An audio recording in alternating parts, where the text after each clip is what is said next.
AB నా పేరు కృష్ణ అండి. నేను మున్సిపల్ కార్పొరేషన్లో గత 26 సంవత్సరాల నుంచి పనిచేస్తున్నాను. మాకు 15,000 రూపాయల జీతం ఇస్తున్నారు. ఈ జీతం సరిపోక 13,080 రూపాయల జీతం ఇస్తున్నారు. 2,000 పిఎఫ్ ఈఎస్ఐ కట్టింగ్ చేస్తారు. ఈ గత 5 సంవత్సరాల నుంచి 13,000 జీతంతోనే నానా రకంగా బాధపడుతున్నాము. పొద్దున 6 గంటలకు వస్తాం, రాత్రి 7, 8 అవుతుంది మేము వెళ్ళకెళ్ళాలకే. భార్య పిల్లలను వదిలేసుకొని ఈ ట్యాంకుల దగ్గర వాల్ ఆపరేటర్లు చేయటం, రోడ్డు మీద లీకులు చేయటం, పెద్ద పెద్ద లైన్లో డ్యామేజ్ అయినా కూడా ఆ డ్యామేజ్ పనులు కూడా మేమే చేస్తాము. ఎమర్జెన్సీ అంటే రాత్రి 11ంటికి కూడా వచ్చి మరమ్మతులు చేసి వాళ్ళకి సప్లై ఇచ్చి నీళ్ళు ఇచ్చి ఇవన్నీ చేస్తాం.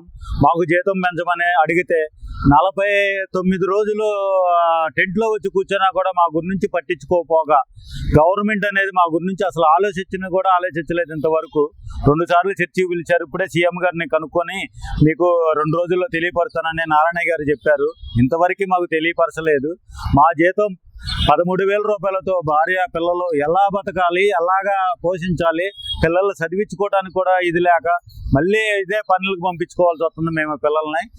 ప్రతి సంవత్సరం కూడా ఆ పిల్లలు చదువుకోవడం మానేసి, ఉద్యోగం మానేసి ఏదో పని చేసుకొని బతకాల్సి వస్తుంది.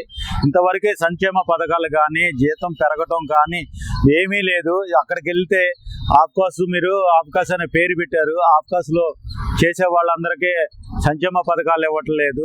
సమాన పనికి సమాన జీతం ఇవ్వమని మేము అడుగుతున్నాము. టెక్నీషియన్కి 29,200, నాన్ టెక్నిక్ వాళ్ళకి 24,500 రూపాయలు ఇవ్వాలని మేము అడుగుతున్నాం. మేము ఎక్కువ డిమాండ్ చేయట్లేదు, ఎక్కువ ఏమో అడగట్లేదు, లేకపోతే మేము ఆస్తులు ఏమో అడగట్లేదు. ఇన్ని రోజులు పనిచేసినా కూడా మా గురించి పట్టించిపోగా, మా జీతాలు పెంచకపోగా, అసలు మమ్మల్ని ఇంజనీరింగ్ సెక్షన్ అంటేనే గుర్తింపు లేకుండా చేశారు. కొంతమందికి ఏమో 24,500 జీతం ఇచ్చారు, కొంతమందికి ఏమో 21,000 ఇస్తున్నారు. ఒక చీపురు పెట్టి ఊడ్చే వాళ్ళు వస్తారు, వాళ్ళు ఆ చీపురు పెట్టే ఊడ్చే వాళ్ళని మమ్మల్ని తీసుకెళ్ళి ఆ చీపురు పెట్టిగా ఊడతాం. మేము వెళ్ళి మమ్మల్ని ఎల్ సెక్షన్లో వేసి వాళ్ళని తీసుకొచ్చి ఈ ఏరియా ఇంజనీరింగ్లో పనిచేయించమనండి, ఆ చేతులకు మట్టి ఏదో మేమే పూసుకొని పనిచేస్తాము, మా వాళ్ళని మాత్రం తీసుకొచ్చి ఇంజనీరింగ్లో పనిచేయించుకోమని మా కమిషనర్ గారిని కూడా అడిగాము. మాకైనా సరే మా జీతం గురించి ఏమీ తెలియపరచట్లేదు. మా జీతం పెంచుతామని నేను పిలవటం లేదు. సీఎం గారి దృష్టికి కూడా ఇంతవరకు వెళ్ళలేదో మాకు తెలియట్లేదు. మా జీతం తక్షణమే మమ్మల్ని పిలిచి జీతం పెంచే మార్గము చూడాలని మేము కోరుతున్నాం.